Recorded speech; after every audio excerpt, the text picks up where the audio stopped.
यशोमती नंदन ब्रजबर नागर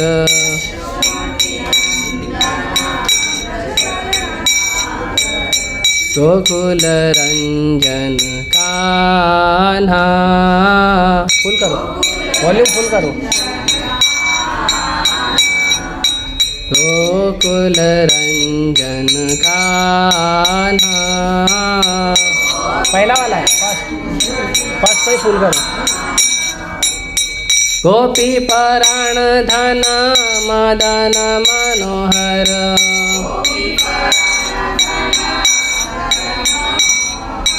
गोपी पराण धन मदन मनोहर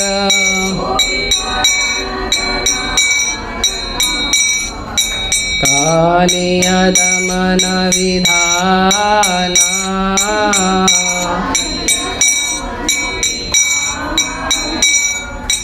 कालिय दमन विधाना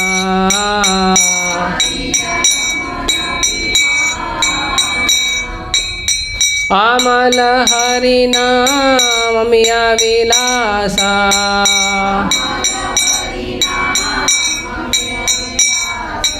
अमल हरिनाम मिया विलासा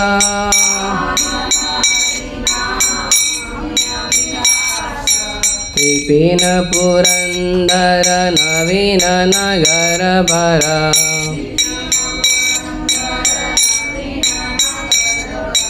विपिन पुरंदर नवीन नगर भरा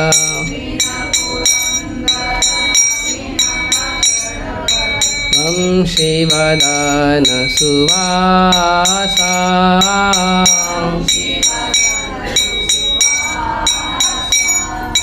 वंशीवदन सुवासा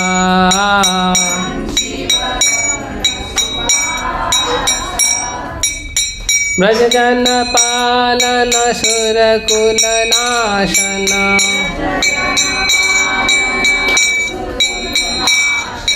ब्रजजन पालन सुरकुल नाशन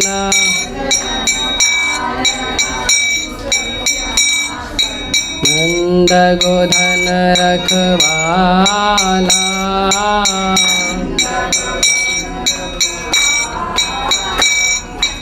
नंद गोधन रखवाला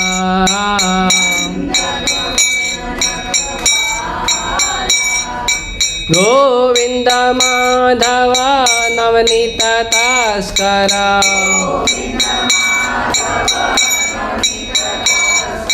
गोविंद माधव नवनीत तास्कर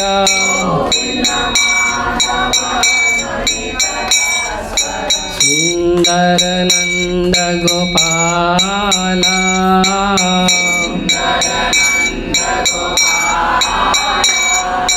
सुंदर नंद गोपाला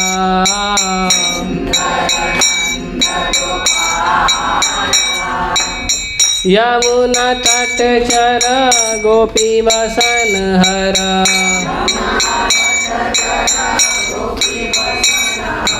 यमुना तट चर गोपी वसन हर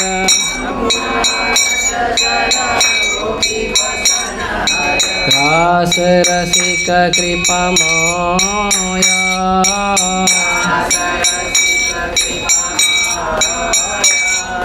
रास रसिक कृपा माया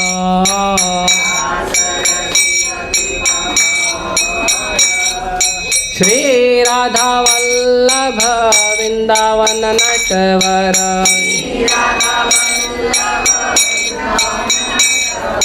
श्री राधा वल्लभ वृंदावन नटवर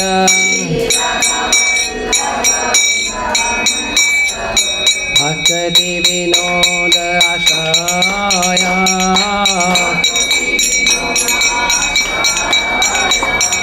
भक्ति विनोद आशया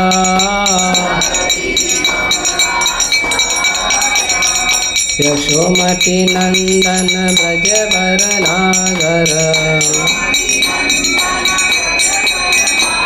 यशोमती नंदन ब्रजवर नागर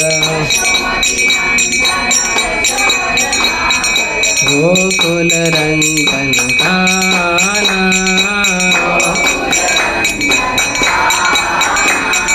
गोकुल रंजन काना जय प्रभुपाद प्रभुपाद प्रभुपाद जय प्रभुपाद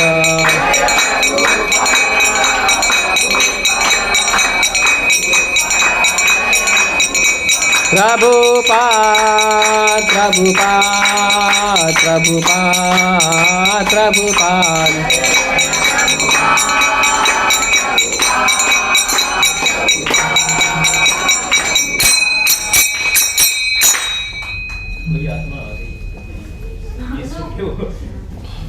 आप लोग भजन पे ध्यान दीजिए, कथा पे ध्यान दीजिए। वो अपना काम कर रही है, आप अपना काम करिए। सिंपल। हर व्यक्ति विचलित हो रहा है एक छोटे से जीव को देख के। सोचो इतने सारे जीव को देख के कृष्णा कितने विचलित होंगे। कोई बात नहीं, खेलने दो। जय राधा माधवा कुंज बिहारी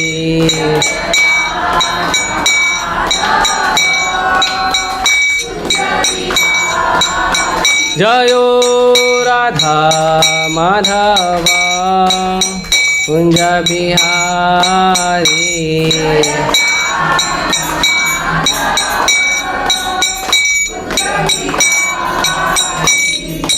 गोपी जन वल्लभा गिरिवरधारी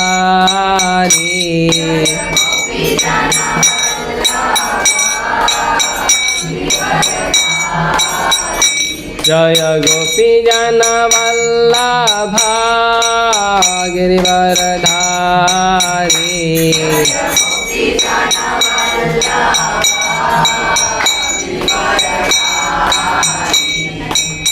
यशोदानंदन ब्रज जन रंजन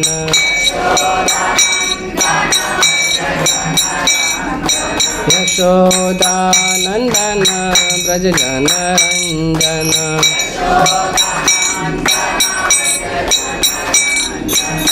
यमुना तेरा वनचारी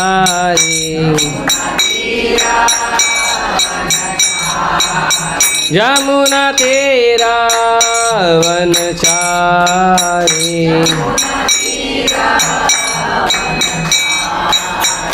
जय राधा माधवा कुंज बिहारी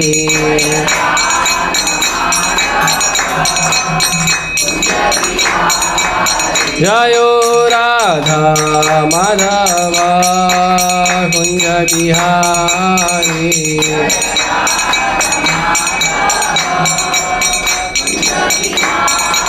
जय प्रभुपाद प्रभुपाद प्रभुपाद जय प्रभुपाद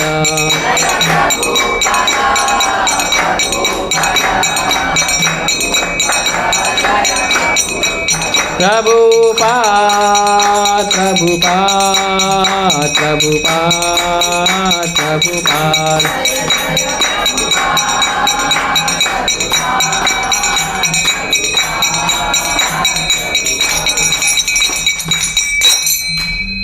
कृष्णा भागवतम ओपन करके दीजिए मोबाइल में, उसमें चैप्टर ओपन करिए यशोदा पॉइंट्स कृष्णा।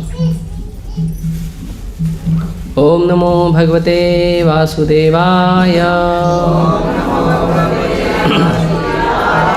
ओम नमो भगवते वासुदेवाय ओम नमो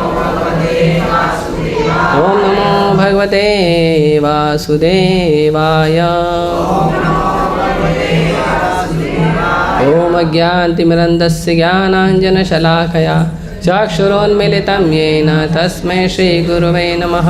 श्रीचैतन्यमनोभीष्टं स्थापितं येन भूतले स्वयं रूपः कदा मह्यं ददाति स्वपदान्तिकं वन्देऽहं श्रीगुरोः श्रीयुतापदकमलं श्रीगुरून् वैष्णवांश्च श्रीरूपं साग्रजातं सहगण रघुनाथान्वितं तं सजीवं साद्वैतं सावधूतं परिजनसहितं कृष्णचैतन्यदेवं श्रीराधाकृष्णपादान् सहगण ललिता श्रीविशाखान्वितां च नमां विष्णुपादाय कृष्णपृष्ठाय भूतले श्रीमते भक्तिवेदान्तस्वामिनिति नामिने नमस्ते सारस्वते देवे गौरवाणी प्रचारिणे निर्विशेषशून्यवादी पाश्चात्यदेशतारिणे नमां विष्णुपादाय कृष्णपृष्ठाय भूतले श्रीमते भक्तिसिद्धान्तसरस्वतीति नामिने श्रीवार्षभानवी देवी दयिताय कृपाब्धये कृष्णसम्बन्धविज्ञानदायिने प्रभवे नमः माधुर्योज्ज्वलप्रेमाढ्य श्रीरूपानुगभक्तिदा श्रीगौरकरुणाशक्ति विग्रहाय नमस्तुते नमस्ते गौरवाणी श्रीमूर्तये दीनतारिणे रूपानुगाविरुद्धापसिद्धान्तद्वान्तहारिणे नमो गौरकिशोराय साक्षात् वैराग्यमूर्तये विप्रलम्बरसाम्बोधे पादाम्बुजाय ते नमः नमो भक्तिविनोदाय सच्चिदानन्दनामिने गौरशक्तिस्वरूपाय रूपानुगवराय ते गौराविर्भावभूमे स्वं निर्दिष्टा सज्जनप्रिय वैष्णव सार्वभौम श्रीजगन्नाथाय ते नमः वाञ्छाकल्पतरुभ्यश्च कृपासिन्धुभ्यैव च पतितानां पावनेभ्यो वैष्णवेभ्यो नमो नमः नमो महावदन्याय कृष्णप्रेमपदाय ते कृष्णाय कृष्णचैतन्यनाम्ने गौरतुषे नमः पञ्चतत्त्वात्मकं कृष्णं भक्तरूपस्वरूपकं भक्तावतारं भक्ताख्यं नमामि भक्तिशक्तिकम् हे कृष्ण करुणा सिंधु दीनबंधु जगतपते गोपेश गोपिकाकांत राधाकांत नमस्तुते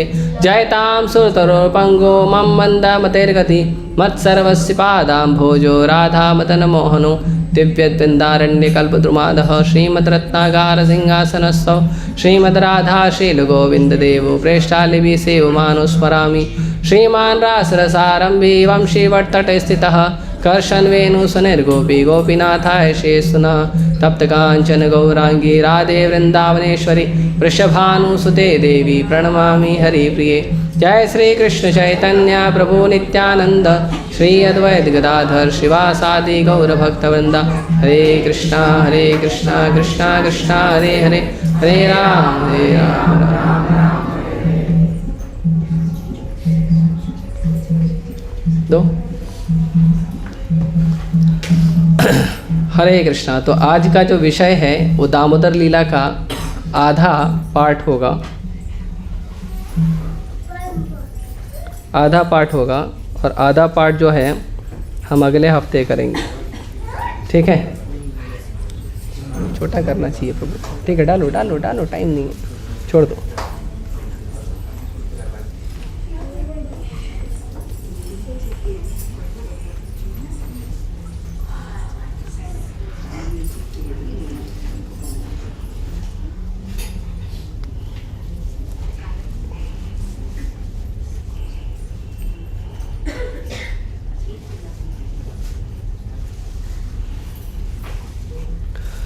तो आधा पार्ट हम आज चर्चा करेंगे, आधा कल चर्चा करेंगे। कल मतलब हमारा कल वाला मंगलवार, ठीक है। तो जब भी कोई आचार्य या भगवान के भक्त भगवान की किसी लीलाओं का वर्णन करते हैं तो सबसे पहले वो ये स्थापित करने का प्रयास करते हैं कि भगवान कौन है, उसके बाद भगवान की लीलाओं पर चर्चा करते हैं। प्रभुपाद जी कहते हैं कि यदि आपको भगवान कृष्ण की लीलाओं को पढ़ना है, सुनना है, समझना है तो श्रीमद् भागवतम के 10वें स्कंद में 10वें स्कंद में भगवान के लीलाओं का वर्णन किया गया है। चाहे वो बाल लीला हो, चाहे किशोर लीला हो, चाहे भगवान की गोपियों के साथ लीला हो, गाय के साथ लीला हो, ये जितनी भी लीलाएं हैं भगवान की, ये श्रीमद् भागवतम के 10वें स्कंद में वर्णन है। अब प्रभुपाद जी कहते हैं कि हमें भगवान की यदि 10वें स्कंद की लीला पढ़नी है तो पहले 9 स्कंद को पढ़ना चाहिए। पहले 9 स्कंद में क्या वर्णन किया गया? पहले 9 स्कंद में वर्णन किया गया भगवान कौन है। जैसे भागवतम के पहला स्कंद, दूसरा स्कंद, तीसरा स्कंद, तीनों स्कंद में वर्णन है सृष्टि, ये पूरी सृष्टि कैसे निर्मित हुई और भगवान ने सृष्टि को कैसे बनाया। ये सृष्टि कैसे निर्मित हुई जिसके अंदर 24 तत्व हैं, महत्त्व के 24 तत्व हैं, जिन 24 तत्वों से हमारा शरीर बनता है, 24 तत्वों से सृष्टि की हर वस्तु बनती है। तो वो कैसे बनती है और भगवान ने इसे कैसे बनाया, और उसके बाद अलग अलग भक्तों की लीलाएं, भक्तों के साथ भगवान का अनुभव, इन सब को बताते बताते बताते बताते फिर आगे चलते हुए 5वें स्कंद में नरक का वर्णन है। फिर नरक के बाद पूछा जाता है, परीक्षित महाराज सुखदेव गोस्वामी को बोलते हैं कि नरक तो बड़ा भयावह है, बाहर निकलने का क्या रास्ता है। तो सुखदेव गोस्वामी कहते हैं कि नरक से बाहर निकलने का रास्ता है माफ़ी मांग लो। तो जो परीक्षित महाराज सुखदेव गोस्वामी को पूछते हैं कि माफ़ी मांगने के बाद फिर से पाप किया तो बोले भोगना पड़ेगा। तो बोले ये तो गलत बात है, पाप किया फिर माफ़ी मांगा, फिर पाप किया फिर माफ़ी मांगा, फिर पाप किया फिर माफ़ी मांगे, तो गलत बात है, ऐसा तो नहीं होना चाहिए। एक बार हमने माफ़ी मांग लिया, दोबारा पाप नहीं करना चाहिए। तो कोई ऐसा रास्ता बताओ कि पाप किया है, माफ़ी मांगा है, लेकिन कोई ऐसे रास्ते पर चले जिससे पाप की प्रवृत्ति खत्म हो जाए, पाप करने का भाव ही खत्म हो जाए। पाप करने का भाव खत्म होगा तो क्या होगा, पाप करेगा ही नहीं, माफ़ी मांगने की ज़रूरत ही नहीं पड़ेगी, है ना। जैसे प्रभुपाद जी उदाहरण देते हैं, विदेशों में या अभी भारत में भी हो गया है, क्रिश्चियन लोग जाते हैं चर्च में, हफ्ते में एक दिन जाते हैं चर्च में। क्या करने के लिए, कन्फेस करने के लिए जाते हैं। क्या कन्फेस करने के लिए जाते हैं कि जीसस या भगवान, हमने एक हफ्ते तक बहुत पाप किया है, अभी हम आपको डोनेशन दे रहे हैं, आप हमारा पाप माफ़ कर दो, फिर हम अगले हफ्ते फिर पाप का नया स्टॉक लेके आएंगे। प्रभुपाद जी कहते हैं इसको, ये क्या फ़ायदा, इसको कहते हैं कुंजर शौचवत। कुंजर मतलब हाथी और शौच मतलब उसका स्नान। तो कहते हैं ये कुंजर के, हाथी के नहाने के जैसा है। क्या है हाथी के नहाने के जैसा? हाथी क्या करता है, हाथी तालाब में या नदी में जब नहाने जाता है तो तालाब या नदी में नहाने के बाद हाथी क्या करता है, जब किनारे पे आता है तो किनारे की मिट्टी को अपने ऊपर डालना शुरू कर देता है। पहले बहुत देर तक नहाएगा, फिर बाद में क्या करेगा, वापस से तालाब की मिट्टी को या जो किनारे की मिट्टी को वापस से अपने ऊपर डाल लेगा। उसका कोई फ़ायदा हुआ नहा के? तो वैसे ही हो जाता है। तो फिर उसके बाद सुखदेव गोस्वामी जो हैं उनको बताते हैं अजामिल की कथा, 6ठे स्कंद का अजामिल का कथा। उसके बाद ये पूछा जाता है कि भगवान जो भेदभाव करते हैं, तो बताते हैं 7वें स्कंद में प्रहलाद महाराज की कथा कि भगवान भेदभाव नहीं करते हैं। भगवान असुरों को भी उतना प्रेम करते हैं जितना भक्तों को करते हैं। कई बार जो ये देखा जाता है कि भगवान असुरों को ज़्यादा कृपा करते हैं, भक्तों को कम करते हैं, क्योंकि असुरों को भगवान, भक्तों को तो कृपा करते ही हैं, असुरों को कृपा ज़्यादा करते हैं और सुरों को, देवताओं को कम करते हैं। भक्तों को तो अनलिमिटेड कृपा है। गलत बोल दिए, क्षमा कीजिए, है ना, नहीं तो राधा रात मेरे ऊपर आ जाएंगे, क्या बोला तूने। तो भगवान जो हैं असुरों को, दानवों को जो कृपा करते हैं वो कृपा भगवान देवताओं को भी नहीं करते हैं, क्योंकि असुरों का वध करते तो असुर को वैकुंठ धाम मिलता है, और देवताओं को कृपा करते तो उनको बेचारे को वही स्वर्ग लोक मिलता है जिसमें वापस दूसरा असुर आके अटैक करेगा। हाँ, तो इस तरह से फिर 8वां स्कंद में वर्णन आता है कि कैसे शरणागति होती है बलि महाराज का।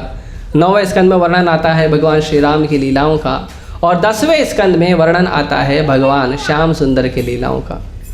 तो भगवान कृष्ण की जब लीलाओं का वर्णन शुरू किया, तो जैसे भगवान राम की लीलाओं का वर्णन किया सुखदेव गोस्वामी ने 2 अध्याय में, वैसे ही सुखदेव गोस्वामी जो हैं भगवान कृष्ण का भी शॉर्ट में लीला का वर्णन करके समाप्त कर रहे थे।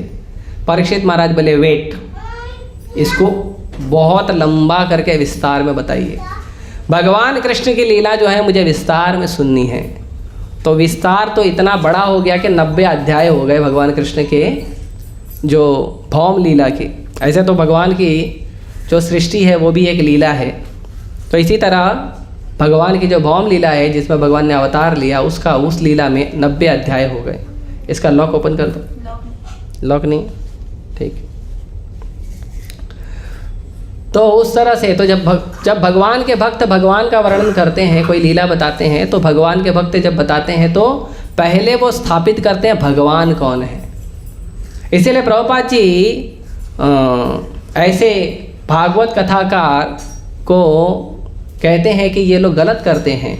जो भागवत कथाकार है ना, जो बड़ा बड़ा पंडाल लगा लेते हैं, 20,000 50,000 1 लाख भक्त आते हैं उनके कथा सुनने के लिए, बहुत रोते गाते हैं, एकदम बाम लगा लगा के आंख में रोते हैं, बहुत रोते हैं। ऐसा रोते बस अभी मतलब ऐसा लगेगा अभी कथा खत्म और वैकुंठ विमान चारों तरफ से उतरना शुरू हो जाएगा और सबके सब वैकुंठ विमान में बैठ के निकल जाएंगे, 2-4 बचेंगे, उनको भी डिस्काउंट पीरियड में ले लिया जाएगा, ऐसा लगता है।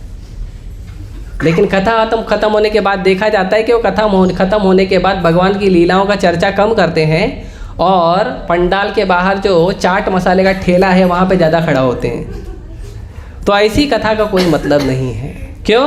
क्योंकि ऐसी कथाओं में डायरेक्ट भगवान की कथा की जाती है, उसमें भगवान के सिद्धांत को स्थापित नहीं किया जाता। इसीलिए जो हमारा दामोदर अष्टकम है, दामोदर अष्टकम का पहला लाइन क्या है? नमामि, मैं प्रणाम करता हूं, मैं प्रणाम करता हूं। किसको प्रणाम कर रहे हैं? जिसको बांध दिया पकड़ के, छोटा सा बच्चा है उसको पकड़ के बांध दिया, उसको मैं प्रणाम करता हूं, नमामि। और कौन है वो छोटा सा बच्चा? ईश्वरम, नमामि ईश्वरम, मैं उस भगवान को प्रणाम करता हूँ। नमामि ईश्वरम, कौन है वो भगवान? सच्चिदानंद रूपम। वो भगवान साधारण मनुष्य नहीं है। जिस छोटे से बच्चे की मैं बात करने जा रहा हूँ, वो छोटा बच्चा का रूप लेके माँ के साथ लीला कर रहा है, लेकिन वो बच्चा छोटा नहीं है। वो कौन है? ईश्वर है। और कैसा ईश्वर है? साधारण ईश्वर है क्या देवी देवता की तरह? नहीं, सच्चिदानंद भगवान है, जिसका धरती के किसी भी कार्य से कोई लेना देना नहीं है, जिसका धरती के किसी संबंध से कोई लेना देना नहीं है। ऐसे सच्चिदानंद ईश्वर की, भगवान की मैं बात कर रहा हूँ। क्या किया ये भगवान ने? यशोदा भियोलुख लादवमानम। तो यशोदा मैया के साथ उन्होंने जो उखल है, उखल के साथ मिलकर उन्होंने लीला रची। तो इसीलिए जब आचार्य बताते हैं भगवान के बारे में, तो आचार्य सबसे पहले भगवान को स्थापित करते हैं, भगवान कौन है, उसके बाद भगवान की लीला। ऐसे गोपियों ने भी जब भगवान का गुणगान शुरू किया, जो गोपी गीत है, उस गोपी गीत में भी पहला श्लोक गोपियाँ कहती हैं कि आप वो प्रभु हो, आप वो भगवान हो, जिनकी कथा सुनने से मन जो है, संसार के कष्टों से, ताप से दुखी जो मन है, वो आपकी कथा से शांत हो जाता है। आप ऐसे प्रभु हो। तो जो भक्त होते हैं, वो भक्त भगवान का ऐसे गुणगान करते हैं, भगवान के बारे में बताते हैं। भगवान छोटा बच्चा है, भगवान यशोदा के गोद में खेल रहे हैं, भगवान नंद महाराज की गोद में खेल रहे हैं, भगवान यशोदा के डंडे से भाग रहे हैं, भगवान ऐसा कर रहे हैं, भगवान वैसा कर रहे हैं। जो भी बताया जाता है, आपको जैसा बताया वैसा करना। जो भी बताया जाता है वो कैसे बताया जाता है? वो सब बताने के साथ साथ और एक चीज़ बताते हैं, क्या? कि ये जो है ये भगवान है, ये साधारण मनुष्य नहीं है। ये सब बताएंगे, लेकिन उसके साथ एक और चीज़ बताएंगे, ये कोई साधारण वस्तु नहीं है। तो शुरू करते हैं हम। समय तो बहुत निकल गया, मैं कोशिश करूँगा जल्दी जल्दी ख़त्म करने का, ठीक है? तो पहला और दूसरा श्लोक है श्रीमद् भागवतम के 9वें स्कंद के, श्रीमद् भागवतम के 10वें स्कंद के 9वें अध्याय का, जिसमें शुरू करते हैं सुखदेव गोस्वामी। श्री शुक उवाच एकदा गृहदासीषु यशोदानंद गेहिनी कर्मांतर नियुक्तासु निर्ममंथ स्वयं दधि यानि यन्ता गीतानि तद्बालचरितानि च दधि निर्मंतने काले स्मरन्ति तानि अगायत। तो शुरू में ही कहते हैं कि एक दिन की बात है कि यशोदानंद गेहिनी, यशोदा माँ जो है, यशोदा माँ, कौन यशोदा की बात कर रहे हैं? तो उस यशोदा की बात कर रहे हैं जो यशोदा नंद की गृहिणी है। नंद की गृहिणी है मतलब नंद का घर संभालने वाली है। ऐसे तो पत्नी है, लेकिन शास्त्रों में बहुत नाम दिए गए हैं, स्त्रियों को बहुत उपमा दी गई है। गेहिनी है, भार्या है, अर्धांगिनी है, पत्नी है, और सबका बहुत गहरा मतलब है। सबका बहुत गहरा मतलब है। अंग्रेजी में wife, without information fighting every time. Wife, ये अंग्रेजी का मतलब है। बिना बताए झगड़ा शुरू। लेकिन शास्त्रों में आप अगर पढ़ेंगे तो बहुत सम्मान दिया गया है माताओं को, स्त्रियों को, पत्नी को, भार्या को, अर्धांगिनी को। तो इसीलिए शुरू का शब्द कहते हैं, एक समय की बात है यशोदा नंद गेहिनी। यशोदा जो नंद महाराज की गृहिणी है, मतलब नंद महाराज का जो घर है उसको संभालने वाली यशोदा है। वो क्या कर रही थी? वो कर रही थी अपने एक कार्य में बहुत बिजी थी। तो प्रश्न ये उठता है कि यशोदा किसी कार्य में क्यों बिजी रहेगी? यशोदा तो महारानी है, नंद महाराज है, यशोदा महारानी है। महारानी क्यों काम करेगी? महारानी को तो काम नहीं करना है। महारानी के पास तो नौकरानी होती है ना? घर में काम करने के लिए नौकरानी होती है, तो नौकरानी काम करेगी, महारानी क्यों काम करेगी? तो कहते हैं निर्ममंथम स्वयं दधी, कि वो खुद क्या कर रही थी? दही को मथ रही थी। अब दही मथने जैसा छोटा सा काम यशोदा क्यों करेगी? तो यशोदा इसीलिए कर रही थी क्योंकि यशोदा के घर पे एवरीडे कंप्लेन आता था, यशोदा तुम्हारा लाला हमारे घर में मक्खन चुराया, दही चुराया। एवरीडे कंप्लेन आता था। तो यशोदा तो उनको ये बोलकर भगा देती थी कि हमारे घर में तो 9 लाख गाय हैं। यशोदा मैया के घर में केवल गाय 9 लाख थी, बैल अलग, भैंस अलग। गाय केवल 9 लाख थी, और उन गायों में भी अलग अलग गाय थी। हर गाय का अलग अलग नाम था। नाम मतलब उसकी गुण के अनुसार। तो यशोदा के घर में 9 लाख गाय थी। अब ये 9 लाख गाय से कितना दूध निकलेगा, कितना दही निकलेगा और कितना मक्खन निकलेगा? भर जाएगा। तो यशोदा मैया उनको डांट के भगा देती थी कि तुम्हारा जो भी मक्खन तुमको लगता है ना खराब हो गया, गोडाउन में से ले आओ और चुपचाप जाओ, मेरे बच्चे के बारे में कुछ बोलने का नहीं। कॉल आया था क्या? मैसेज छोड़ दो, मैसेज अपने आप चले आए। कॉल नहीं आया था ना? कॉल आएगा तो रुक जाता है, ध्यान देना। तो उनको भगा देती थी कि मेरे बच्चा तुम्हारे यहाँ पे आके चोरी क्यों करेगा? और वो भी राजा के बेटे को बोल रही है चोरी करेगा। गलत बात है ना? नंद महाराज हैं और भगवान राजकुमार हैं, राजकुमार चोरी क्यों करेगा? होता है कभी कभी राजकुमार दादागिरी करता है, लेकिन चोरी क्यों करेगा? हाँ, तो चोरी नहीं करेगा ना।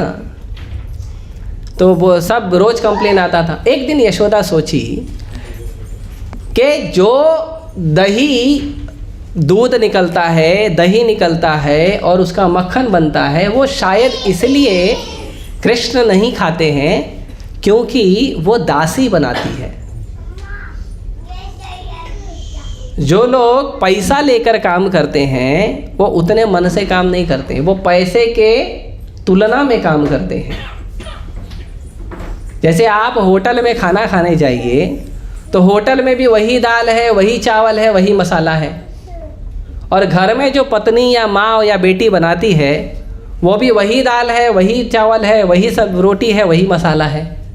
स्वाद अलग क्यों हो जाता है? तो स्वाद अलग होता है क्योंकि उनकी चेतना अलग होती है। होटल में बनाने वाला आपको बिल दिखाएगा, सब्जी का इतना हो गया, दाल का इतना हो गया, चावल का इतना हो गया, उसके ऊपर जो घी डाला था उसका इतना हो गया, रोटी का इतना हो गया, सूखी रोटी का इतना हुआ, घी की रोटी का इतना हुआ, बटर रोटी का इतना हुआ, और सलाद लिया तो उसका अलग, चटनी लिया तो उसका अलग, नींबू काटा तो उसका अलग, है ना। सबको बताएगा। आप होटल में खाए रहेंगे आप, मैं तो कभी कभी खाया था पहले के समय, अभी भी कभी कभी चले जाते गोविंदा रेस्टोरेंट, हमारा ही है, पैसा देते हैं लेकिन। तो होटल वाला क्या करेगा, हर चीज को आपको जो सेवा किया उसकी तुलना पैसे से करेगा, तो उसकी चेतना पैसे वाली होगी। तो यशोदा बोली शायद इसलिए मेरा लाला खाता नहीं है, क्योंकि वो अच्छा नहीं बनाती होंगी। अब उनका क्या है, 6 बजे का टाइम है छूटने का, 5:30 बज गए तो फटाफट काम किया भागा। अब उसको तो जाना घर पे, है ना। 6 बजे छुट्टी होने वाली है, 5:50 पर बैग रेडी रहता है, 6:05 की ट्रेन पकड़नी है या बस पकड़नी है, हाँ, तो भाग जाते हैं। तो अब ऐसी चेतना वाले अगर व्यक्ति काम करेंगे तो कितना काम करेंगे, वो प्रेम से तो होगा नहीं। प्रेम से घर के लोग काम करते हैं। इसीलिए भारत में पहले होटल नहीं होते थे। मुगलों के आने के पहले भारत में होटल नहीं थे, भोजन फ्री था।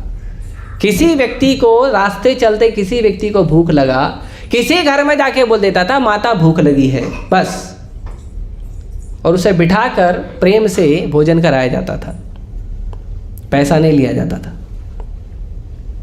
इसीलिए कहा जाता था अतिथि देवो भव, कि जो व्यक्ति रास्ते चलते आ गया, भूख लगी है आ गया, उसका देवता की तरह सम्मान करके उसको अच्छे से खिला पिला के उसके बाद प्रणाम करके भेजा जाए, इसीलिए किया जाता था। अभी तो कस्टमर देवो भव हो गया है ना। ग्राहक भगवान का रूप है, पैसा दिया तो ठीक है, नहीं तो फिर चलो पीछे बर्तन तो घसो फिर ग्राहक नौकर का रूप हो जाता है भगवान से भगवान बाद में नौकर बन जाता है बर्तन घसने वाला तो ये जो चीज़ है वो यशोदा मैया सोची कि भाई हो सकता है दासियाँ बनाती हैं, अच्छा नहीं बनाती होंगी, तो मैं खुद बनाऊंगी, मेरे लाला के लिए मैं खुद बनाऊंगी। तो यशोदा मैया ने क्या किया, खुद एक बहुत ही विशेष गाय का दूध निकाला। उस विशेष गाय का नाम था पद्मगंधा। पद्मगंधा मतलब कमल की खुशबू आती थी दूध में। अभी आप टेंशन में आ जाएंगे, दूध में कमल की खुशबू कैसे आएगी दूध में तो आजकल तो दूध में खुशबू भी नहीं आती, बास आता है दूध में वो पैकेट का दूध लेके आओ, कैसा गंध आता है, सूंघने के बाद पीने का मन नहीं करता है ठीक है, आप लोग पीते होंगे, क्षमा कीजिए मैं तो जो अपना व्यवहार है बता रहा हूँ। तो लोग जो है यही सोचेंगे कि उसमें से खुशबू कैसे आएगी, फूल की खुशबू दूध में। तो जो गाय होती थी, गाय को घास ही ऐसी खिलाते थे कि उसका दूध ही फ्लेवर मिल्क निकले। इतना एडवांस टेक्नोलॉजी था कि अमूल मिल्क पीने की ज़रूरत नहीं है वो आता ना फ्लेवर मिल्क, इलायची का ये वो देते हो रोज़, डायरेक्ट गाय देगी आपको, गाय आपको डायरेक्ट फूलों की सुगंध वाला, फूलों के स्वाद वाला जो है दूध देगी। तो क्या होता था, वो जो पद्मगंधा गाय है उसको ऐसा चारा खिलाया जाता था, जैसे कमल के पत्ते हैं ये सब खिलाया जाता था, तो उसका सुगंध ही निकलेगा दूध में। तो इसके लिए पद्मगंधा नाम की गाय थी, उसका दूध निकाली। दूध निकालने के बाद वो जो दिन उन्होंने काम किया, जो दिन वो दही मथ रही थी, वो दिन था दीपावली का। दीपावली के दिन उन्होंने दूध निकाला, और दूध निकाल के यशोदा मैया जो है उसको रात में रख दी होगी दही बनाने के लिए। दही बनाने के बाद उसको सुबह जो है, सुबह सुबह एकदम सुबह 6 बजे उसको दही को मथना शुरू किया। पहले के लोग सुबह सुबह काम करते थे, मतलब सुबह सुबह जल्दी सो के उठते थे। अब के लोग तो अगर ऑफिस जाना है, कॉलेज जाना है तो आधा घंटा पहले उठेंगे, फिर जल्दी जल्दी कार्य करेंगे। अब जल्दी जल्दी काम करना है, आधा घंटा पहले उठे हो तो नहाने धोने में ही 20 मिनट चले जाता है। नहाना धोना है, कपड़ा पहनना है, है ना, उसी में समय निकल जाता है। तो अभी 10 मिनट में क्या कुकिंग करेंगे, तो मैगी बनाएंगे, फास्ट फूड। वो फास्ट फूड बहुत फास्ट कुकिंग होता है, फास्ट शरीर में जाता है और फास्ट बीमारी लाता है। और जितना फास्ट फूड खाएंगे उतना फास्ट बीमारी आएगा। जवानी में बूढ़े ऐसा खांसोगे। बहुत सारे रोग हो रहे हैं जवान लोगों को, क्यों? फास्ट फूड की देन। सुबह जल्दी उठना चाहिए। उठने का नियम जो है सूर्य के साथ होना चाहिए। सूर्य के साथ उठिए और सूर्य के साथ सो जाइए। ये जो आँख है ना, ये आँख का जो प्रधान देवता है वो है सूर्य। तो जब सूर्य उगता है तब आँख खुलनी चाहिए, और जब सूर्य अस्त होता है तब आँख बंद होनी चाहिए। मतलब तब तक आप घर पे आ जाइए, कृष्ण कथा करके प्रसाद खा के 1-2 घंटे बाद सो जाइए। इसीलिए आज भी देखोगे गांव में लोग 8-9 बजे सो जाते हैं, नहीं जागते ज़्यादा।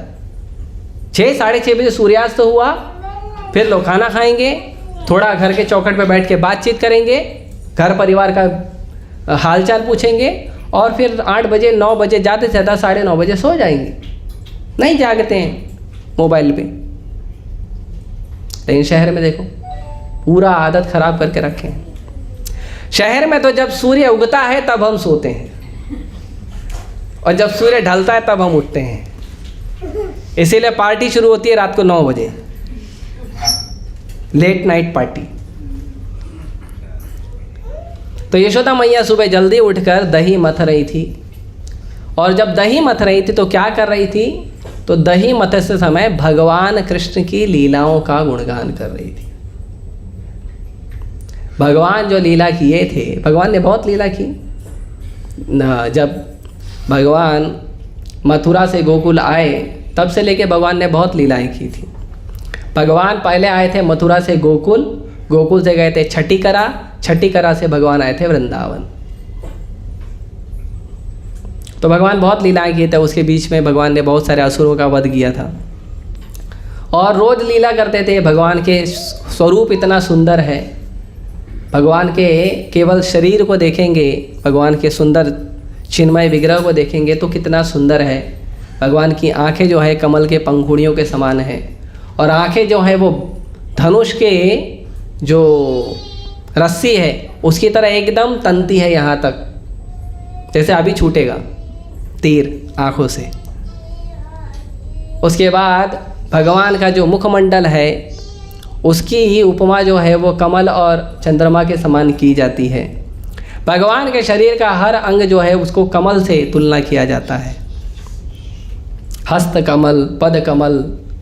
तो भगवान के हर चीज़ों को जो है कमल नयन, हर शरीर के अंग को कमल से तुलना किया जाता है। क्योंकि कमल क्या होता है, कमल कीचड़ में होता है, पानी में होता है, लेकिन उसका प्रभाव नहीं पड़ता। तो भगवान जब धरती पे आते हैं तो धरती पे आने के बाद भी संसार का प्रभाव भगवान पे नहीं पड़ता, क्योंकि वो भगवान है। पत्रम पुष्पम इवाम भसा। और जो भगवान की लीलाओं में भी रत हो जाता है, जो भगवान के भजन में रत हो जाता है, वो भी भगवान की कृपा से कमल जैसा हो जाता है। संसार में रहता है लेकिन संसार का नहीं होके सारे कार्य करेगा, लेकिन वो कार्य का प्रभाव उसके मन पर नहीं पड़ेगा, उसके मन पर केवल कृष्ण कथा का प्रभाव पड़ेगा। तो यशोदा मैया जो है वो गुणगान कर रही थी भगवान का। अब भगवान की एक सबसे बड़ी कमजोरी है, और वो ये है कि यदि कोई व्यक्ति संसार के किसी कोने में, ब्रह्मांड के किसी कोने में यदि कृष्ण की लीलाओं का चर्चा कर रहा है, कृष्ण कथा कर रहा है, कीर्तन कर रहा है, जप कर रहा है, कृष्ण तुरंत वहाँ पहुँच जाते हैं। तुरंत कृष्ण को बुलाना बहुत आसान है। आप बैठकर ध्यानपूर्वक जप करिए, हरे कृष्णा कृष्णा कृष्णा हरे हरे, हरे राम राम राम हरे हरे। ध्यानपूर्वक बैठकर जप करिए, कृष्ण की कृपा आपको प्राप्त हो जाएगी, कृष्ण आ जाएंगे। और यदि आप सिद्ध स्तर पे पहुंच गए हो, शुद्ध भक्त बन गए हो, तो कृष्ण सामने बैठेंगे और आप बात करोगे। सूरदास को आंख नहीं थी, लेकिन सूरदास कृष्ण को देख सकते थे। भगवान ने बोला तुमको आंख दे दूं, तो सूरदास बोले जिसको देखना है उसके लिए उस आंख की जरूरत नहीं है, उनको तो देख लिया बिना आंखों के, और जो नहीं देखना है उसके लिए आंख क्यों दे रहे हो? तो नहीं चाहिए, संसार नहीं देख रहा है तो आंख क्यों दे रहे हो? तो इसीलिए तो जब यशोदा मैया भगवान का गुणगान कर रही थी तो उसमें वर्णन है कि यशोदा मैया जब मथ रही थी, तो आप लोगों ने कभी मथानी का उपयोग किया है? मथा है कभी दाल या दही मथा होगा, है ना? तो आपने उसमें देखा होगा डुड़ुक डुड़ुक कैसा ऊँची आवाज़ आता है, डाब डाब डाब डाब आवाज़ आता है ना। तो बड़ा मथानी रहेगा तो डाब डाब आवाज़ आता है। और यशोदा मैया के हाथ में चूड़ियाँ थी, तो यशोदा मैया जब मथ रही थी तो उस समय क्या हो रहा था, तो वो जो दही के मथने की जो आवाज़ है वो आवाज़ मृदंग का काम कर रही थी, और जो भगवान की चूड़ियाँ हैं वो आवाज़ करताल का काम कर रही थी, और यशोदा मैया खुद गुणगान कर रही थी, है ना। तो एक गाने वाला हो गया, एक मृदंग वाला हो गया, एक करताल वाला हो गया, कीर्तन चालू। भगवान सो रहे थे। अब भगवान का कहीं कीर्तन हो तो भगवान रुकते नहीं हैं। तो भगवान बहुत छोटे थे, लेकिन भगवान क्या किए, वो सरकते सरकते बेड से धीरे धीरे नीचे उतर गए, और नीचे उतर के धीरे धीरे यशोदा मैया के पास आ गए, और यशोदा मैया के पास आए और यशोदा मैया का साड़ी पकड़ के खींच रहे हैं। यशोदा मैया एकदम लीन है भगवान की लीलाओं में। भगवान आ गए लेकिन लीन है लीलाओं में। तो भगवान बोले कैसे बुलाऊं कैसे बुलाऊं, तो प्रयास कर रहे थे बुलाने का, यशोदा मैया ध्यान नहीं दे रही थी। भगवान ने क्या किया, भगवान फिर बैठकर सोचने लगे ये मैया के कार्य का सेंटर पॉइंट कहाँ है। मतलब ऐसी चीज़ जिसको रोक दे तो मैया का ध्यान भंग हो जाएगा। तो सेंटर पॉइंट क्या था, मेन काम क्या कर रही थी, दही मथ रही थी। तो बोले दही मथना रोकना पड़ेगा। तो भगवान गए और जो दही के मथानी का जो डंडा है उसको पकड़ लिए, और इतना टाइट पकड़े कि वो रुक गया। अब देखिए यशोदा मैया जो दही को मथ रही थी वो मटका बहुत बड़ा था, और वो जो डंडा था मथानी था वो बहुत बड़ा था। वो एक हाथ से ऐसा नहीं हो सकता था, उसके लिए रस्सी लगाया जाता था। इतना बड़ा इतना मोटा डंडा, और भगवान का हाथ इतना छोटा, और भगवान पकड़ लिया और वो रुक गया। तो जैसे ही रुका यशोदा मैया का ध्यान भंग हो गया। क्या हो गया, तो देखने के लिए उन्होंने आँख खोला तो देखे सामने लल्ला खड़ा है।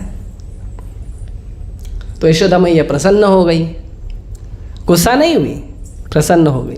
क्यों कि मेरे लाला का पावर इतना बढ़ गया है कि उसने क्या किया, हाँ मथानी का इतना भारी डंडा जो है पकड़ के रोक लिया।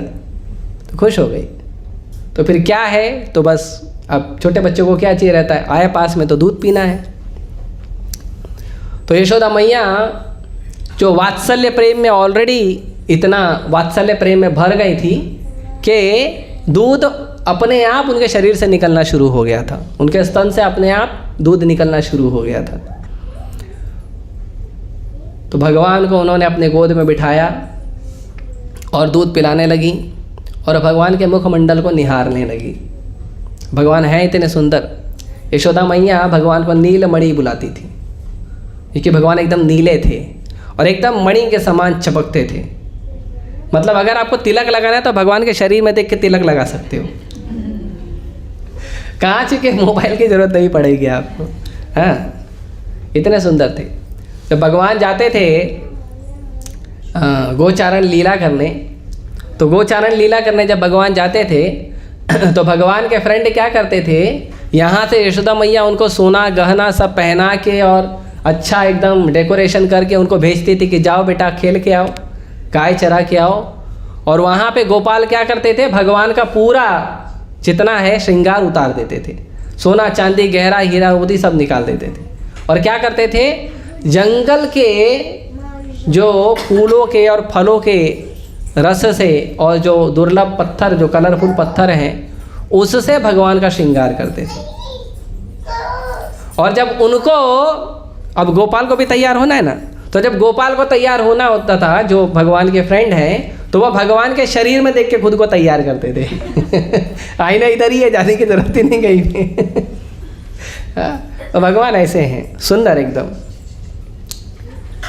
तो यशोदा मैया भगवान के मुखमंडल को निहार रही थी और बहुत प्रसन्न हो रही थी, और भगवान भी यशोदा मैया को देख रहे थे और बहुत आनंद में हो रहे थे। तो आचार्य बताते हैं कि भगवान क्यों आ गए उनकी कथा सुनते हुए।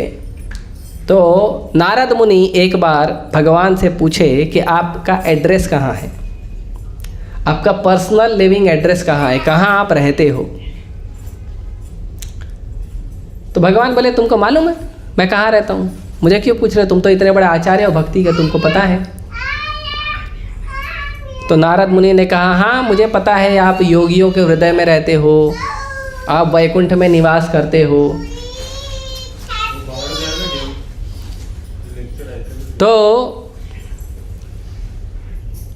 तो भगवान बोले नहीं तुम गलत बोल रहे हो। भगवान ने कहा ना हम तिष्ठामि वैकुंठे योगिने हृदयेषु वा, ना मैं वैकुंठ में रहता हूँ ना मैं योगियों के हृदय में रहता हूँ। कहाँ रहता हूँ?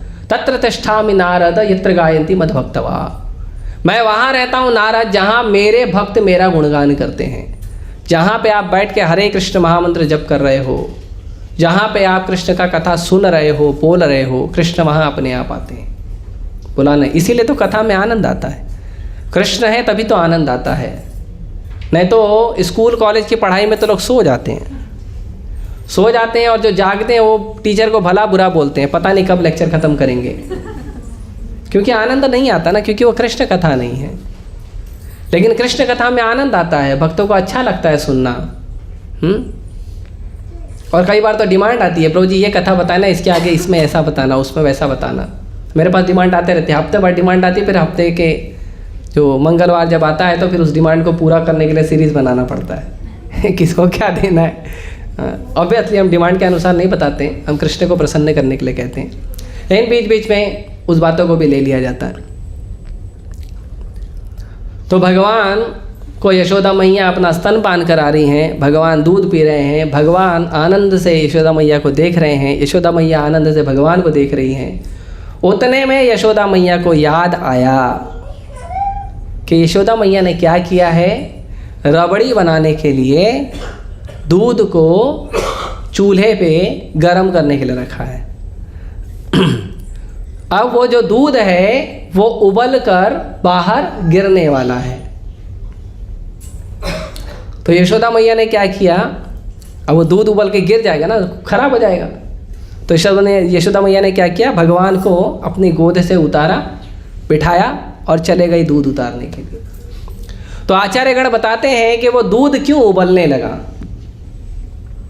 तो बताते हैं कि भगवान सच्चिदानंद हैं, भगवान के भक्त भगवान की तरह हैं, और वो जो दूध निकल रहा है यशोदा मैया के शरीर से वो भी सच्चिदानंद है। भगवान अनलिमिटेड, दूध अनलिमिटेड, और भगवान अनलिमिटेड दूध पीते रहेंगे तो मेरा क्या होगा, मेरा सेवा कौन लेगा। वो तो दूध उबल रहा था, क्यों उबल रहा था, कृष्ण की सेवा के लिए। तो भगवान के धाम में हर चीज़ चिन्मय है। चिन्मय मतलब कभी ख़त्म नहीं होती है, वो भगवान की सेवा कर देती है लेकिन अवेलेबल रहती है। आप भगवान के धाम में जाओगे और आपकी इच्छा होगी समोसा खाने की, तो समोसा आ जाएगा आपके पास अपने आप, खरीदना नहीं पड़ेगा। क्योंकि भगवान के धाम में जो वहाँ की मिट्टी है वो चिंतामणि है, और जो वहाँ के पेड़ है वो कल्पवृक्ष है। तो आप जो स्मरण करोगे आपके हाथ में तुरंत प्रकट हो जाएगा। आपको कचौरी चाहिए, समोसा चाहिए, पिज़्ज़ा चाहिए, पास्ता चाहिए, हलवा चाहिए, छोला चाहिए, और जिसका जो भी है ना इच्छा रहेगा मन में सोच लो, वहाँ पे जाके मांग लेना। ठीक है, क्लास के बाद मेरे से मत मांगना, जो है वही खिलाऊंगा। जो हमारे मंदिर में बना है, मेरे से नहीं मांगना प्रभु जी छोला चाहिए था। नहीं मिलेगा, मिलेगा जब आएगा तब मिलेगा, अभी नहीं मिलेगा। तो हर चीज़ चिन्मय होती है। अब समोसा आपके हाथ में आ गया, आपने समोसा खा लिया, फिर भी समोसा सामने रहेगा। समोसे का स्वाद आपको आ जाएगा लेकिन समोसा फिर भी सामने रहेगा, ख़त्म नहीं होगा। तो हर वस्तु चिन्मय है।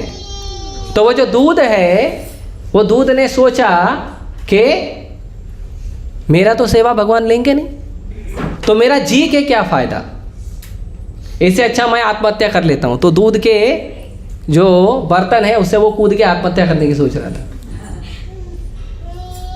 भक्तों का यही भाव होता है, यदि कृष्ण की सेवा नहीं कर पाए तो हमारे जीवन का क्या फ़ायदा। संसार के इतने सारे लोग हैं, उन सब की सेवा तो हम हमेशा कर ही रहे हैं ना, हर जन्म में करते हैं। माँ बाप, भाई बहन, पति पत्नी, रिश्तेदार, सबकी सेवा करते हैं। देश दुनिया, पशु, सबकी सेवा करते हैं, हर जन्म में करते हैं। ऐसा एक भी जन्म नहीं है जिनमें हम अपने समाज की, माँ बाप की, भाई बहन की, पति पत्नी की, बच्चों की सेवा नहीं करते, हर जन्म में करते हैं। लेकिन जब भक्ति का जन्म मिलता है, भक्तों के बीच में जब हमें भक्ति प्राप्त होती है, तो वो सेवा हमें हर जन्म में नहीं मिलती, वो गुरु के कृपा से मिलती है, कृष्ण के कृपा से मिलती है। ब्रह्मांड भ्रमिते कौन भाग्यवान जीव, गुरु कृष्ण प्रसादे पाए भक्ति लता बीज। संसार में भ्रमण करते करते करते करते कोई भाग्यवान जीव होता है जिस पे वैष्णव का आशीर्वाद होता है, भगवान की विशेष कृपा होती है, वो मंदिर की ओर मुड़ता है, वो भक्तों की ओर मुड़ता है, वो कथा में आके बैठता है और वो कृष्ण की सेवा करने का भाव रखता है। नहीं तो क्या होता है, जन्मे जन्मे सबे कोई पिता माता पाए, गुरु कृष्ण नहीं पाए करह उपाय। हर जन्म में आपको मिलेंगे, माँ बाप हर जन्म में मिलेंगे, और माँ बाप मिले तो उनसे जुड़े रिश्ते भी मिलेंगे। माँ का रिश्ता अलग, पिताजी का रिश्ता अलग, फिर अपना जो फ्रेंड सर्कल है वो अलग, हर रिश्ते मिलेंगे हर जन्म में। कौन नहीं मिलेगा? गुरु नहीं मिलेंगे, कृष्ण नहीं मिलेंगे। कहते हैं करह उपाय, उसका उपाय करिए आप जो शरीर आपको प्राप्त होगा वो शरीर में आपको माँ बाप मिले, बिना माँ बाप के कोई शरीर मिलता नहीं, और माँ बाप मिले तो माँ बाप की फैमिली भी मिलेगी, लेकिन गुरु और कृष्ण नहीं मिलेंगे। गुरु कृष्ण कब मिलेंगे? जब आप भाग्यशाली होंगे, जब आप जानने का प्रयास करेंगे कि मैं इस दुनिया में क्यों आया हूँ, इस दुनिया में मैं क्यों आया हूँ, इस दुनिया में मेरा क्या कार्य है और मैं कौन हूँ। ये सारी चीज़ें जब हम सोचेंगे, विचार करेंगे, तब जाके गुरु के कृपा से, कृष्ण के कृपा से हमारा विचार आएगा कि हमको खुद के बारे में जानना है। इसी को कहते हैं साइंस ऑफ सेल्फ रियलाइजेशन, आत्म साक्षात्कार का विज्ञान। खुद को जानिए, जब खुद को जानेंगे तब कृष्ण को जानेंगे। कृष्ण भक्ति शुरू कहाँ से होती है? आपके खुद के जानने से। जब आप खुद को जानने का प्रयास करोगे तभी कृष्ण को जान पाओगे, या जब आप कृष्ण को जानने का प्रयास करोगे तब आपको पता चलेगा आप कौन हैं, संसार में क्या कर रहे हैं, यहाँ वहाँ घूम घूम के भटक भटक के। सनातन गोस्वामी चैतन्य महाप्रभु से मिलने गए, बंगाल से गए थे वृंदावन, नहीं जगन्नाथपुरी। तो बीच में जंगलों से होते हुए गए थे, तो जंगलों में अलग अलग प्रकार के पेड़ पौधे पत्ते होते हैं, तो उनके शरीर पे कई सारे पत्ते लग गए थे, जो नुकीले कटीले कुछ पत्ते लग गए थे। तो उनके शरीर पे घाव हो गया था, पूरे शरीर पे घाव हो गया था, पूरे शरीर से पस निकल रहा था। सनातन गोस्वामी जब पहुँचे तो जगन्नाथ जी की रथ यात्रा चालू थी। सनातन गोस्वामी ने सोचा कि मेरा शरीर इतना ख़राब हो गया है, मैं महाप्रभु की सेवा कैसे कर पाऊँगा। तो इससे अच्छा मैं क्या करता हूँ, रथ के नीचे अपना प्राण त्याग कर देता हूँ, क्योंकि शरीर काम का नहीं है, महाप्रभु की सेवा नहीं कर पाऊँगा, तो रथ के नीचे प्राण त्याग कर देता हूँ। अब महाप्रभु स्वयं भगवान भावग्राही जनार्दन, महाप्रभु बोले का क्यों त्याग करोगे, ये तुम्हारा शरीर नहीं है, ये मेरा शरीर है, और इससे मुझे भक्ति का प्रचार कराना है, तो तुम शरीर नहीं त्याग करोगे। महाप्रभु ने आलिंगन किया और सनातन गोस्वामी का पूरा शरीर ठीक हो गया। भगवान है। तो इस तरह से वो दूध भी चिन्मय है। वो सोचा मैं आत्महत्या कर लेता हूँ। तो यशोदा मैया दयालु है ना। कोई व्यक्ति बोलेगा मैं आत्महत्या करना, तो भक्त तो तुरंत जाता है बचाने के लिए, मरो मत, भगवद गीता पढ़ो। हमारे मुंबई का एक केस है, दिसंबर का शायद महीना था, कुछ भक्त गए थे पुस्तक वितरण करने भगवद गीता। तो कभी कभी सड़कों पे बांटते हैं, ट्रैफिक सिग्नल पे बांटते हैं, स्कूल में, कॉलेज में। कभी कभी क्या करते हैं, भक्त लोग बुक लेके जिस बिल्डिंग में परमिशन मिलता है बिल्डिंग में घुस जाते हैं और बिल्डिंग में ठोकते हैं, दरवाज़ा ठोकते हैं और उनको बोलते हैं कि आप भगवद्गीता लीजिए। तो दरवाज़ा खोलता है, कुछ बात करते हैं, कुछ नहीं करते हैं। तो एक दरवाज़ा कुछ भक्त ठोक रहे थे, हमारे मुंबई के ही भक्त हैं, ठोक रहे थे। तो माता जी जो हैं वो दरवाज़ा नहीं खोल रही थी। तो उन्होंने देर तक ठोका, वो सोचा शायद बिजी कहीं काम में होंगे, देर तक ठोक रहे थे। तो अंदर से आवाज़ आया, जाओ यहाँ से, मैं बहुत परेशान हूँ। कौन हो आप लोग, बात नहीं करना मुझे किसी से। तो भक्त बोले ठीक है, चले गए। फिर उसमें एक भक्त का मन नहीं माना, बोले परेशान है ना, जाना चाहिए। तो वापस गए वो लोग। फिर ठोकने लगे जोर जोर से। माता जी गुस्से में आई बाहर, दरवाजा बोले तुमको समझ में नहीं आता है, तुमको बोला ना मैं परेशान हूं, जाओ यहां से। भक्त लोग बोले कोई बात नहीं, आप परेशान है, ठीक है, क्यों परेशान है ये तो बता दो। अभी कितना साहस है देखो। कोई बोलेगा मैं टेंशन में हूँ, आप जाके तो क्यों टेंशन में हो। पहले आपका चटनी बनाएगा। पहले तो तेरा टेंशन है, मेरे को परेशान कर रहा है। भक्तों का साहस अलग होता है। नारद मुनि भी ऐसे ही है। हम नारद मुनि की परंपरा में है ना, इसके लिए। तो माता जी बोली मैं मरने जा रही हूँ, तुम जब दरवाज़ा ठोक रहे हो तो मैं फांसी का फंदा लगा रही थी, और सच में लगा रही थी। तो मुझे कृपया करके शांति से मरने दीजिए। तो एक भक्त ने बोला ठीक है मर जाओ, लेकिन हमारा रिक्वेस्ट है, हम गीता लाए हैं, गीता पढ़ के मरो। गीता पढ़ो और फिर मर जाओ, नो प्रॉब्लम। जीवन सार्थक होगा ना भाई, मरने के पहले तो गीता पढ़ी। देखो भक्त कितने दयालु होते हैं। तो माता जी बोली अभी ये लोग, अभी इस्कॉन वाले का ना सब लोग जानते हैं, वो प्रेम से भी मनाते हैं लेकिन बहुत देर तक मनाते हैं। तो माता जी बोले चलो ठीक है गीता ले लेती हूँ। बोले गीता लेके भगा देती हूँ। तो फाइनली गीता ले लिया उन्होंने। फिर वो बोली ठीक है अभी बोला है, भक्त लोग बोले हैं तो पढ़ के मरती हूँ। तो अरेंजमेंट कर दिया, फिर बोलती पढ़ लेती हूँ फिर मरती हूँ। पढ़ते पढ़ते माता जी का हृदय परिवर्तन हो गया, मरना कैंसल। कुछ दिनों तक माता जी भगवद गीता पढ़ी अच्छे से, फिर मंदिर आई, भक्त बन गई।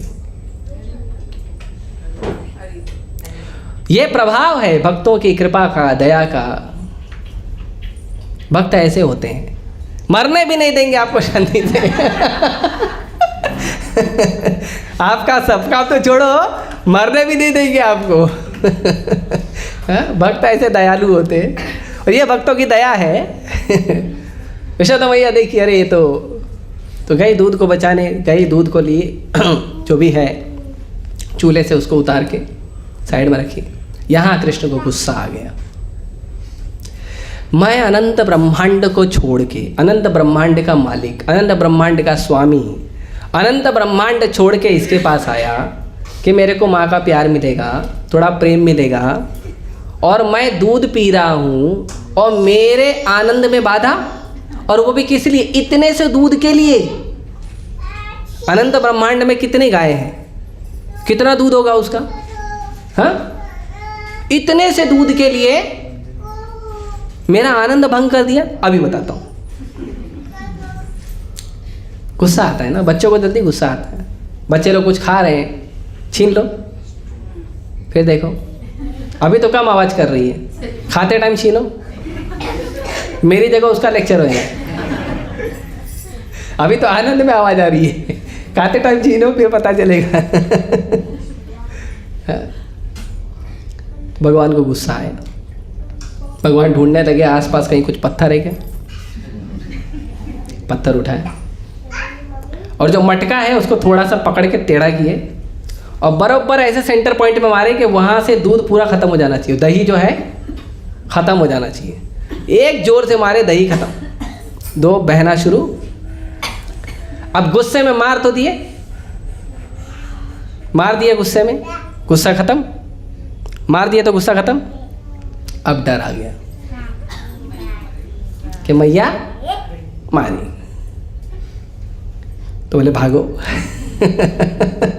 भागो भैया, मारेगी मेरे को। तो उठे और भागना शुरू कर दिए। तो जो दही फैला हुआ था उस पे भगवान के पैरों के निशान आ गए। भगवान के पैरों के निशान आ गए। भगवान भागे, वहाँ से भाग के गए दूसरे रूम में। यशोदा मैया आई तो देखी यहाँ पे कुछ और सीन है। लल्ला गायब, दूध का मटका फूटा हुआ है। तो यशोदा मैया बोली किसने फोड़ा होगा। तो मौकाए वारदात पे जो इंसान था और नहीं है उसी ने ये वारदात को अंजाम दिया होगा, उसी ने ये कांड किया होगा। तो यशोदा मैया बोले ठीक है इसको। तो यशोदा मैया को भी थोड़ा गुस्सा आया कि इसको आप शिक्षा देनी पड़ेगी। सच में बहुत नटखट हो गया। और भगवान क्या किया, दूसरे कमरे में चले गए। तो गुस्सा था अभी भी थोड़ा, पूरा ख़त्म नहीं हुआ था। तो गए और क्या किए, पुराना मक्खन उतार लिए, उखल के ऊपर चढ़ के, उखल को उल्टा रख के उसके ऊपर चढ़ के पुराना मक्खन निकालने लगे और पुराना मक्खन खाने लगे।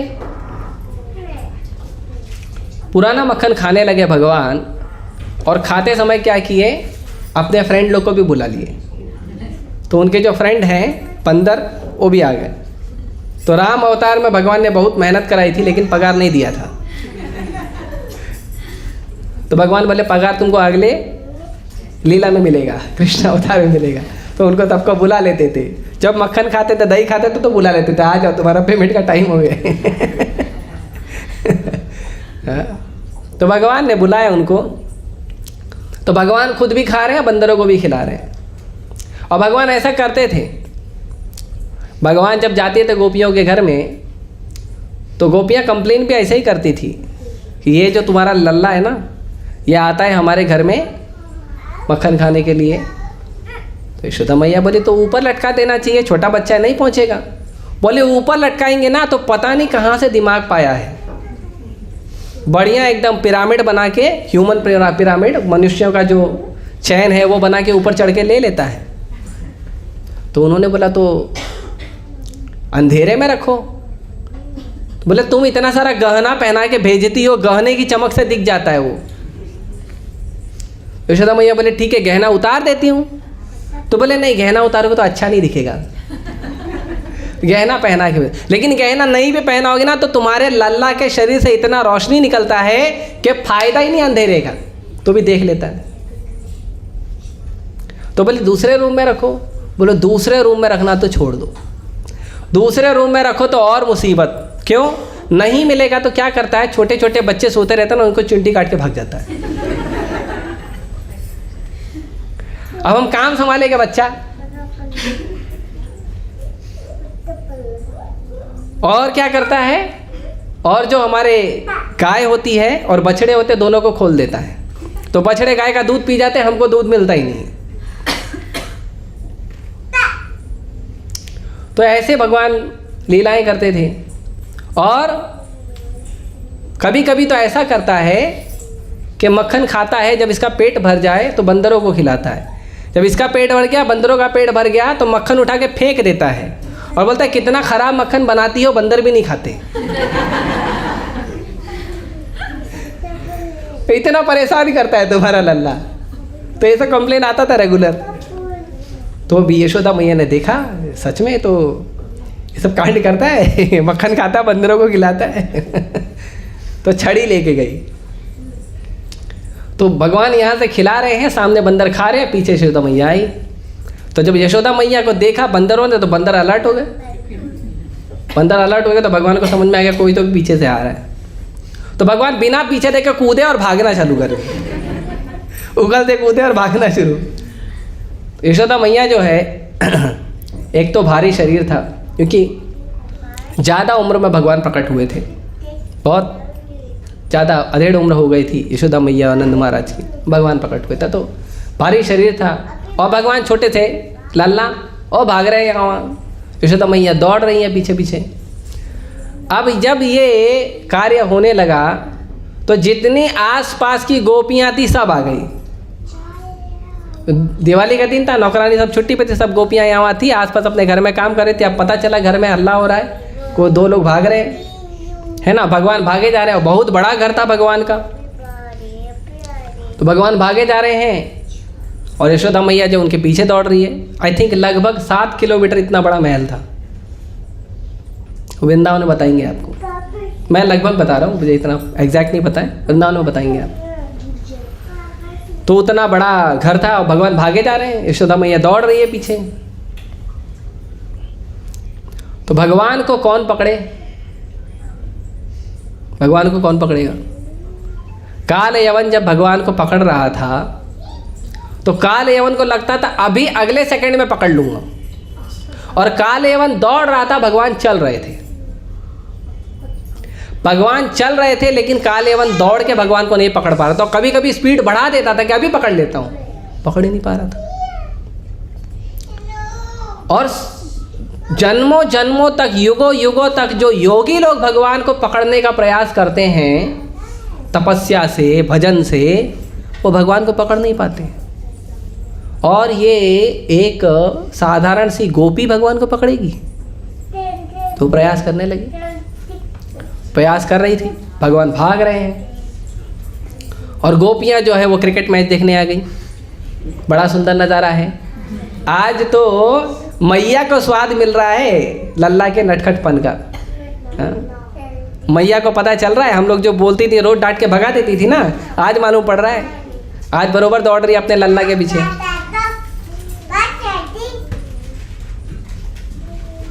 तो यशोदा मैया दौड़ने लगी, भगवान आगे भाग रहे हैं। फिर बाद में ये बहुत देर तक चला, सुबह से शाम हो गई, यशोदा मैया भी थकने लगी। लेकिन जो प्रयास था यशोदा मैया का भगवान को पकड़ने का, प्राप्त करने का, वो प्रयास बड़ा सुंदर था। तो यशोदा मैया के बालों में मालती के फूलों का गजरा लगा हुआ था। वो मालती के फूल जो हैं वो यशोदा मैया के इस प्रेम पूर्वक प्रयास को देखकर सराहना करने लगी, और वो फूल जो है यशोदा मैया के चरणों में गिरने लगे कि इतने महान भक्त के हम सर पे नहीं बैठ सकते, उनके चरणों में रहना चाहिए। यशोदा मैया के चरणों में गिरने लगे वो, और यशोदा मैया दौड़ रही थी। बाद में दौड़ते दौड़ते उन्होंने भगवान को पकड़ा। तो भगवान को कैसे पकड़ा पता है? ऐसे नहीं पकड़ा। जनरली हम जब भागते हैं तो भागते भागते किसी को ऐसे पकड़ते हैं ना, पीछे से ऐसे पंजा लगा के। यशोदा मैया ने ऐसे नहीं पकड़ा, यशोदा मैया ने ऐसे पकड़ा, बेटा है ना, ऐसे पकड़ा।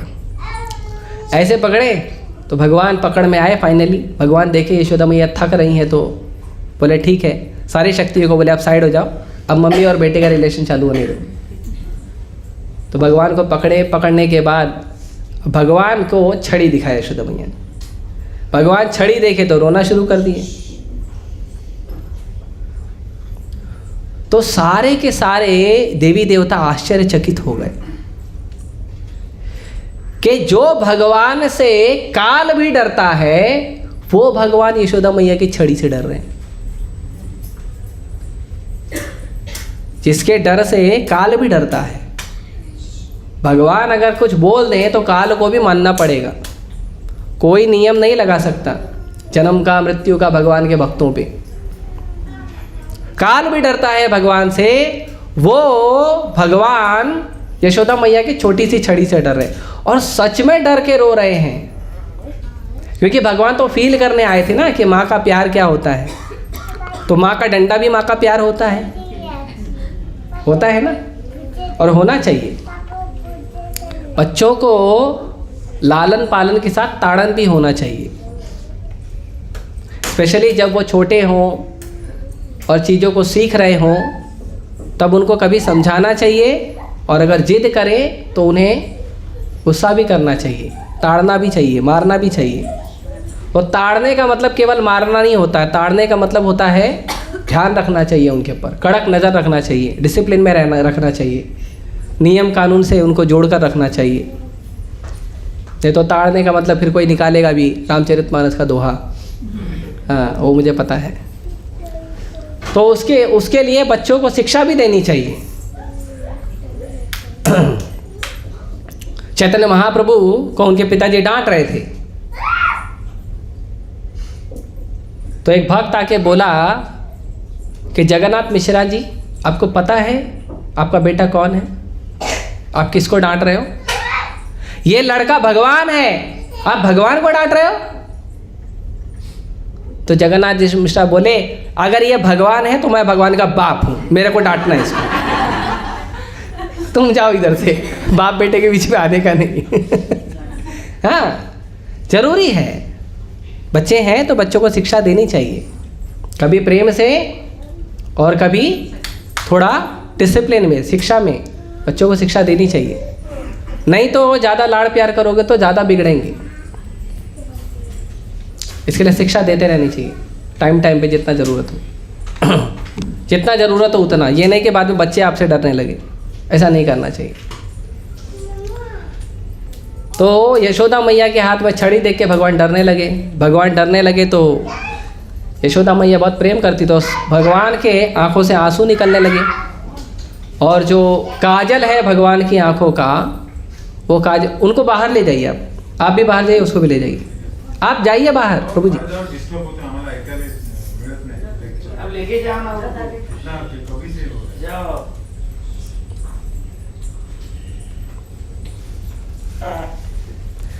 तो उनके आंखों से जो काजल था वो भी, उनके काजल भी धुलने लगा, और भगवान का जो ब्लू डायमंड जैसा बॉडी है उसके ऊपर काजल और उसके ऊपर आंसू, और भगवान की जो आंखें हैं वो, भगवान रो रहे थे, कमल जैसी आंखें, वो और सुंदर लगने लगा। लेकिन यशोदा मैया माँ है ना, तो उन्होंने तुरंत छड़ी फेंक दिया। छड़ी फेंक कर अब पकड़ के डांटने लगी कि इतनी सारी गोपियाँ मुझे बोलती थी कि तुम ये करते हो, वो करते हो, मक्खन चुराते हो, परेशान करते हो, तो मैं नहीं मानती थी। मुझे लगा इतना छोटा सा लड़का नहीं करेगा। तू तो सच में इतना बदमाश है, सच में इतने नटखट हो आप, तो आज तुमको शिक्षा दी जाएगी। तो शिक्षा क्या देंगे? तो उन्होंने कहा वो जो उखल था ना, उखल, वो उखल के साथ तुमने गड़बड़ किया था मिलके, उखल के ऊपर खड़े होके मक्खन निकाला था। तो एक वो खल है, एक तुम खल हो। खल मतलब विलन है ना, खल का मतलब होता है विलन। नायक मतलब हीरो, और खल नायक मतलब विलन। तो यशोदा मैया बोली, एक वो खल है, एक तुम खल हो। आज दोनों खल को एक साथ बांध देंगे, तो दोनों का जो मस्ती है वो कम हो जाएगा। यशोदा मैया क्या की? भगवान को बांधना शुरू की। तो पहले तो बांधने के लिए क्या किए कि अब भगवान का बॉडी सॉफ्ट है ना, तो पहले तो अपने बाल से जो वो रिबन वगैरह होता है वो निकाल कर, अभी इतना सा तो शरीर है उनका, इतना सा तो कमर है, अब उसको बांधने में कितना बड़ा रस्सी है, एक बाल का जो रिबन है उससे हो जाएगा। तो उन्होंने क्या किया, उसको निकाला उखल से और बांधने का प्रयास किया। तो जैसे ही उनके पेट के पास लेके आई, 2 उंगली रस्सी कम हो गई। फिर बोली शायद छोटी पड़ गई, दूसरी लेती हूँ। तो दूसरी रस्सी ले लिए, फिर बांधने का प्रयास किए, फिर 2 उंगली छोटी, फिर तीसरी रस्सी ले लिए, फिर 2 उंगली छोटी, फिर ऑर्डर दिए घर में जितनी रस्सी है सब ले आओ। सारी रस्सी ले आए और सारी रस्सी को गांठ मार रहे हैं और बांध रहे हैं, और जब रस्सी को बांधने का प्रयास करें तो 2 उंगली छोटी। फिर यशोदा मैया बोली जाओ सब लोग अपने अपने घर से रस्सी ले आओ। तो सारी गोपियाँ अपने अपने, पहले तो मना की मत बांध यशोदा, तेरे बेटे के भाग्य में बंधन नहीं है, तू मत बांध। तो बोले नहीं, आज तो इसको बांध के छोड़ूंगी, कुछ भी हो जाए। तो सब लेके आए रस्सी, तो रस्सी वगैरह लेके आते गए, बांधते गए, बार बार प्रयास कर रहे हैं, बार बार रस्सी छोटी, बार बार रस्सी छोटी। तो यशोदा मैया समझ नहीं पा रही थी क्यों रस्सी छोटी हो रही है। तो आचार्यगण बताते हैं ये 2 रस्सी छोटी क्यों हो रही थी। फाइनली ऐसा बताते हैं कि एक रस्सी आई जिस रस्सी से भगवान बंध गए। तो कुछ भक्त बताते हैं कि वो रस्सी शायद राधा रानी के घर से आई थी। तो फाइनली भगवान जो है वो बंधना स्वीकार किए। यशोदा मैया का बहुत मेहनत देखे, बहुत थक गई है यशोदा मैया, तो उन्होंने बंधन स्वीकार किया। बंधन स्वीकार किए तो आचार्यगण बताते हैं कि ये जो बंधन हुआ, ये रस्सी 2 उंगली छोटी क्यों हो गई। ये पूरे कथा का सार है। ये जो हमने अभी 1 घंटा चर्चा किया, ये उसका सार है कि ये रस्सी 2 उंगली छोटी थी। क्यों थी? पहली उंगली का मतलब है यशोदा मैया का प्रयास, और दूसरी उंगली का मतलब है यशोदा मैया के प्रयास के ऊपर भगवान का आशीर्वाद। भगवान ने यशोदा मैया के प्रयास को स्वीकार किया और उनको आशीर्वाद दिया कि ठीक है, मुझे बांध लो।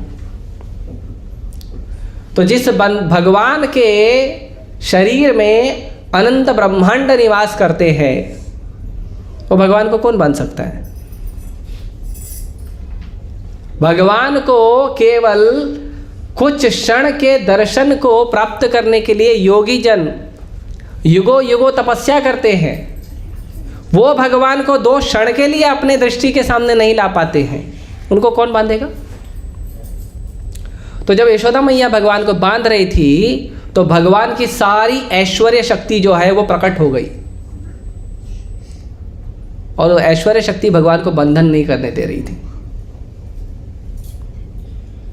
भगवान को बांधने नहीं दे रही थी। भगवान तो रेडी रहते हैं, ठीक है तुमको बांधना बांधो, लेकिन भगवान की जो शक्तियां हैं वो स्वीकार नहीं करती कि हमारे भगवान को कैसे बांधोगे। तो सारी ऐश्वर्य शक्ति का वहाँ पे डिस्कशन शुरू हो गया, क्यों बांधेंगे, कैसे बांधेंगे, माँ है तो क्या हो गया, माँ है तो भगवान ने माँ स्वीकार किया है ना, है तो वो स्वयं भगवान, और ये तो भक्त है। तो बहुत डिस्कशन हुआ। तो उसमें एक जो है कृपा शक्ति, भगवान की कृपा शक्ति, वो सर्वोपरि है। और वो कृपा कब आती है? जब भक्त शरणागत होता है भगवान को। सर्वस्व तुम्हार चरणे असीय, सब कुछ आपके चरण में। जब भक्त शरणागत होता है तो भगवान की कृपा शक्ति प्रकट होती है। तो यशोदा मैया जो है वो बांधने के लिए पूरा दृढ़ निश्चय थी कि हम कृष्ण को बांधेंगे। तो ऐसे ही कृष्ण को प्राप्त करने के लिए जो हमारा भजन होना चाहिए, भक्ति होना चाहिए, वो दृढ़ निश्चय होना चाहिए। इसलिए माला नहीं जप कर रहे हैं कि इस्कॉन वालों ने बोला है, कि ये भक्त ने बोला है, कि वो भक्त ने बोला है, कि माला करने से मन शांत हो रहा है। नहीं, दृढ़ संकल्प होना चाहिए कि हमें कृष्ण प्राप्त करना है। दृढ़ संकल्प होना चाहिए कि हम जो माला कर रहे हैं वो ध्यानपूर्वक करें। जो माला में हम बोल रहे हैं कृष्ण का नाम, उसको सुने, उसका संकल्प होना चाहिए। तो जब इन सब चीज़ों का प्रयास करेंगे और भगवान की कृपा होगी, तब भगवान बंधन स्वीकार करते हैं। तब भगवान ने बंधन स्वीकार किया और भगवान प्रेम के बंधन में बंध गए। तो यशोदा मैया ने भगवान को बांधा, रस्सी से नहीं, भगवान को अपने प्रेम के बंधन में बांधा। तो भगवान जब देखे कि यशोदा मैया इतना प्रेम करती हैं और बांधना चाहती हैं, तो ऐसे तो भगवान को कोई बंधन में डालेगा नहीं। अब आपको अगले लेक्चर में पता चलेगा कि भगवान बंधे थे लेकिन भगवान बंधे नहीं थे। भगवान स्वयं बंधन में थे लेकिन दूसरों का बंधन खोल दिए। ठीक है, तो ये हम अगले लेक्चर में डिस्कस करेंगे। मैं यहीं रोकता हूँ, हमें हॉल जल्दी खाली करना है, तो इसके लिए आप लोग ध्यान रखिए। फिर भी 1 या 2 प्रश्न लेता हूँ, यहीं रोकता हूँ। ठीक है, हरे कृष्ण। हाँ, दामोदर का मतलब होता है, दाम का मतलब होता है रस्सी, और उदर का मतलब होता है पेट। तो रस्सी से उस पेट को बांधा गया, दिव्य पेट को बांधा गया जिसमें सारा ब्रह्मांड समाहित है, इसीलिए उसको दामोदर लीला कहते हैं। ठीक है। हाँ, बॉडी के शरीर के 24 तत्व, किसके? बॉडी में 24 तत्व होते हैं ना। हाँ, महत्तत्व। वो 24 महत्तत्व क्या है? 24 तत्व में 5 है हमारी ज्ञान इंद्रियां, 5 है हमारी कर्म इंद्रियां, 5 है इंद्रियों के विषय, कितना हुआ? 15। 5 है स्थूल तत्व, धरती अग्नि जल वायु आकाश, और उसके बाद 3 तत्व है सूक्ष्म तत्व, मन बुद्धि अहंकार, और जो 24वां है वो है आत्मा। 24 तत्व। ठीक है। और कोई प्रश्न?